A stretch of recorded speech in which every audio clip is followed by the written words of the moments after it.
is you're going to be using not the hearing aid test box, but you're going to be using the real ear system, which is here.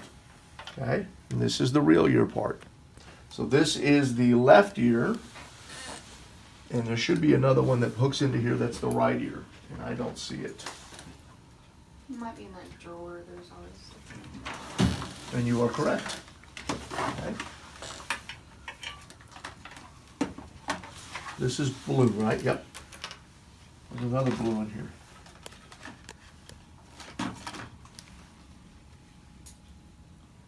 Okay, well anyway, it plugs into this guy here. Okay. Your speaker is here. Okay? Now, what the name of the game is, what we want to do is this should be red, but I'm cheating. Yeah, this one's left and that one's right. Okay.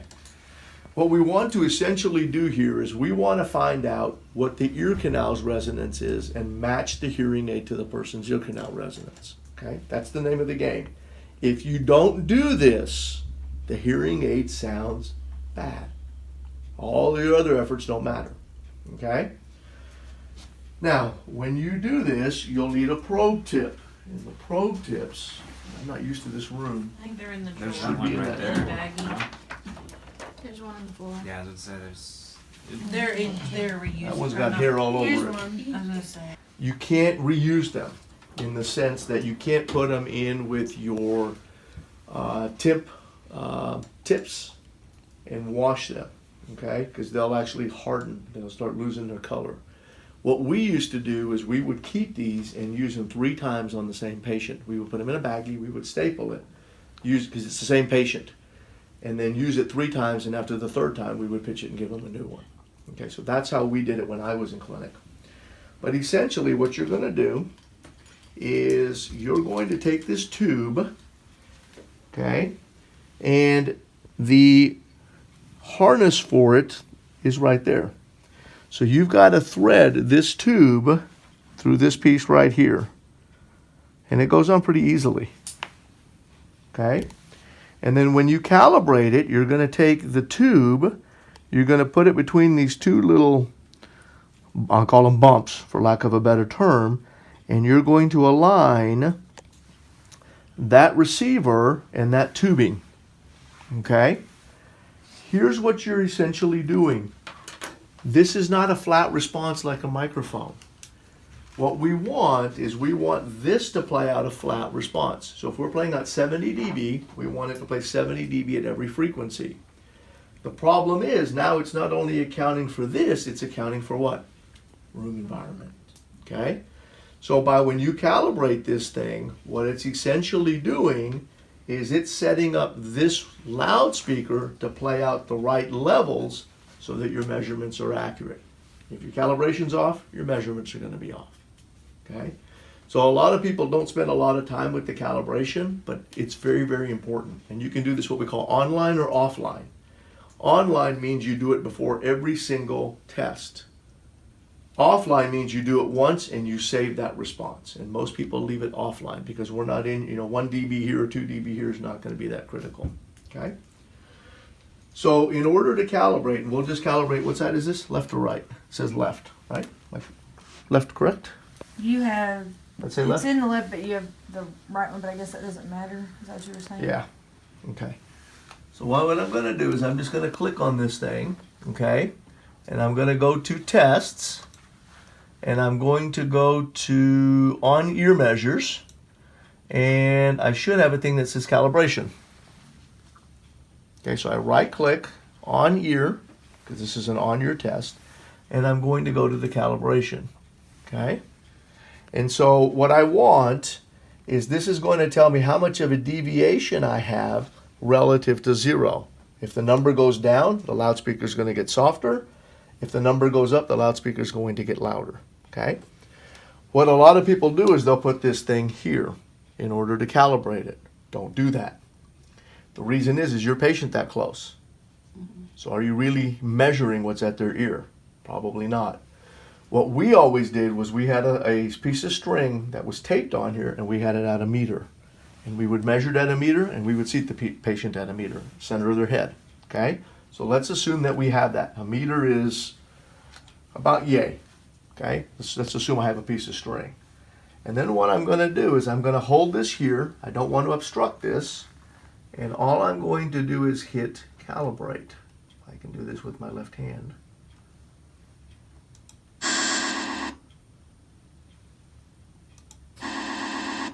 Okay, and so it's essentially now a flat response. And so now this is what it's going to play out. And we're doing this offline because I'm going to save this.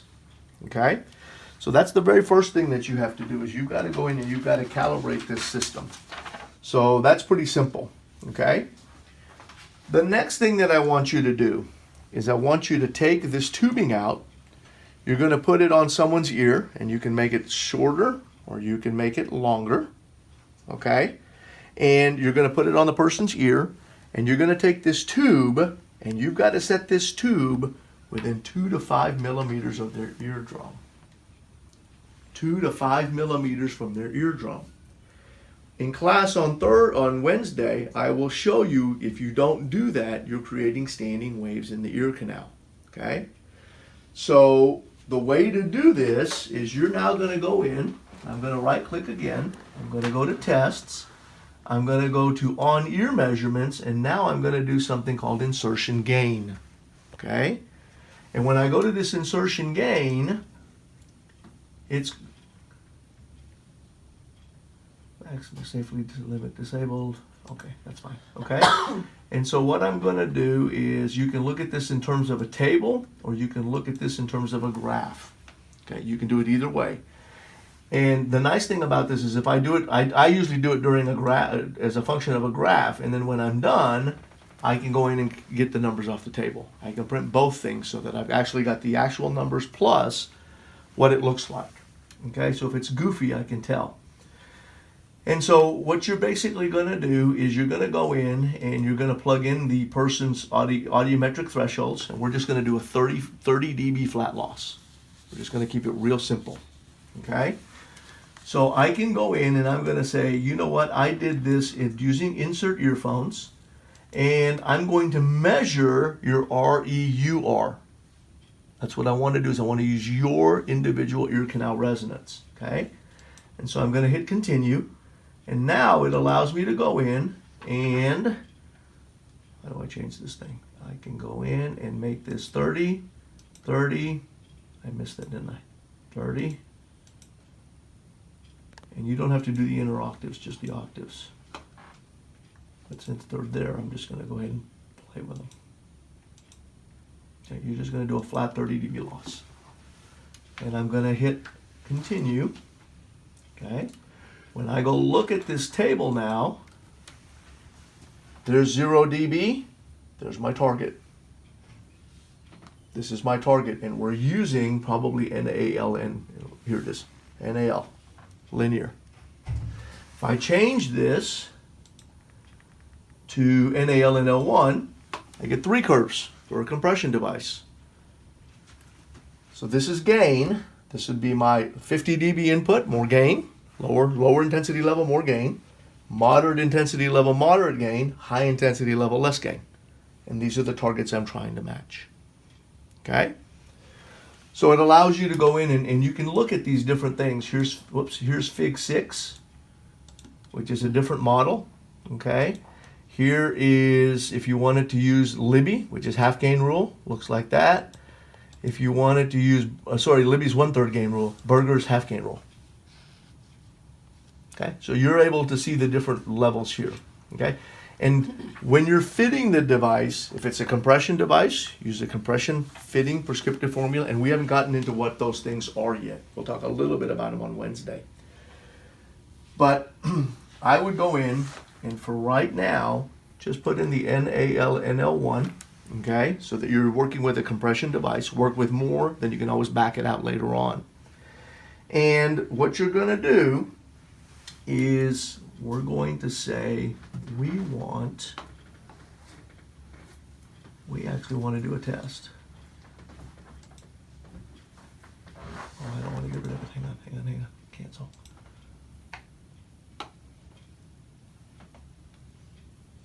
It's asking you what device you want. ITE. It should change the gain. CIC should have more high. It doesn't. That's interesting. These should change. Anyway, 65 dB, 50 dB, and it should let you play.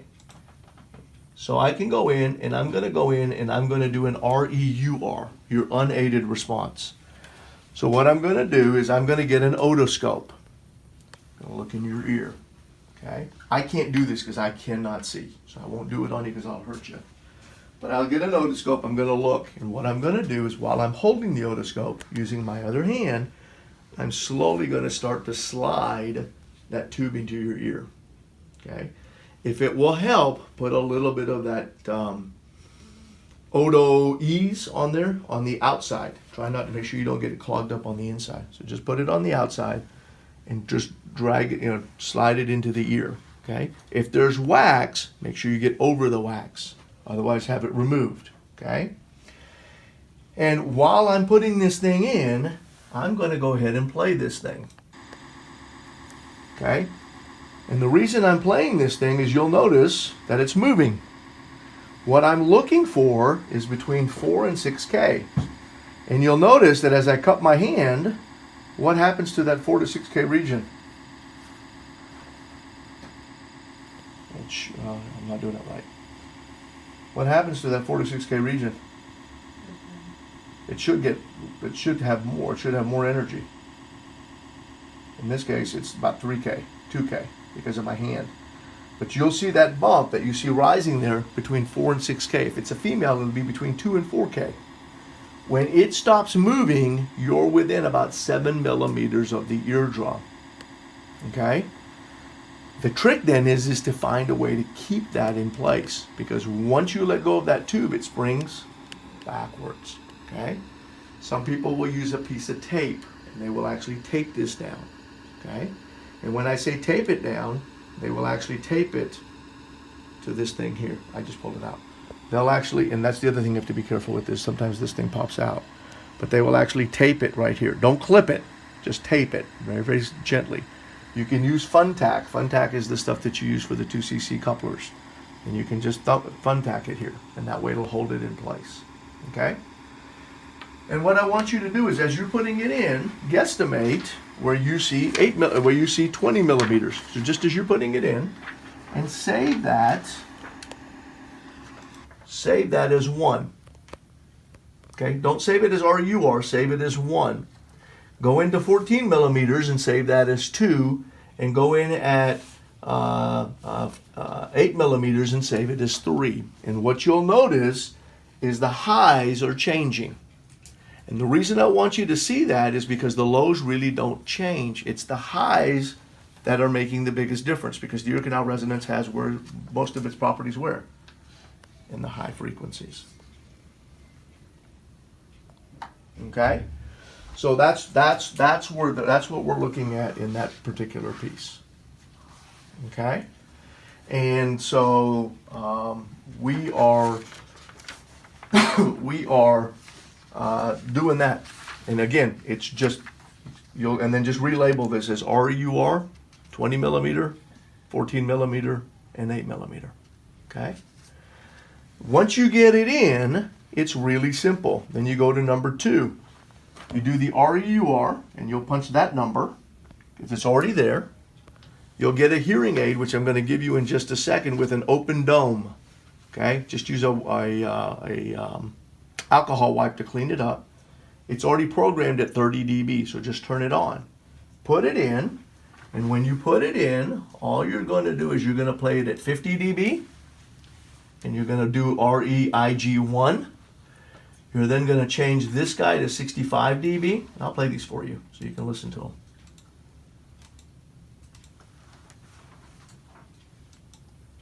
Why is it not doing anything? Oh, because I have to have this. Okay. Your REUR, you always do at 65. So let me do that first.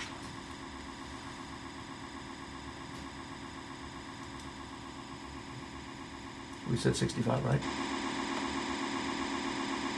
So I'm just going to save that as my REUR. Now I'm going to go into my REIG, and I'm going to do this at 50 dB. Do 50, 65, and 80.